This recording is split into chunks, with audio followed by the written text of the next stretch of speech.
وَيَوْمَ يُنَادِيهِمْ فَيَقُولُ مَاذَا أَجَبْتُمُ الْمُرْسَلِينَ۔ اور وہ دن بھی ہرگز نہ بھولو جب اللہ ان کو پکارے گا اور کہے گا تم نے پیغمبروں کو کیا جواب دیا تھا۔ فَعَمِيَتْ عَلَيْهِمُ الْأَنبَاءُ يَوْمَئِذٍ فَهُمْ لَا يَتَسَاءَلُونَ۔ اس پر ساری باتیں جو یہ بنایا کرتے ہیں اس دن بے نشان ہو چکی ہوں گی، چنانچہ وہ آپس میں ایک دوسرے سے کچھ پوچھ بھی نہیں سکیں گے۔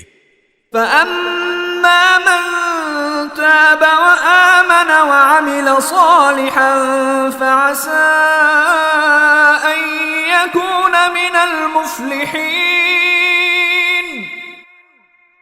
البتہ جن لوگوں نے توبہ کر لی اور ایمان لے آئے اور نیک عمل کیے تو پوری امید ہے کہ وہ ان لوگوں میں شامل ہوں گے جنہیں فلاح حاصل ہوگی۔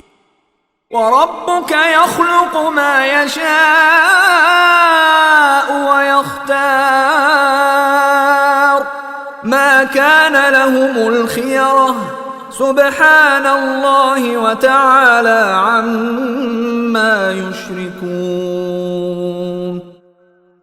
اور تمہارا پروردگار جو چاہتا ہے پیدا کرتا ہے اور جو چاہتا ہے پسند کرتا ہے، ان کو کوئی اختیار نہیں ہے۔ اللہ ان کے شرک سے پاک اور بہت بالا و برتر ہے۔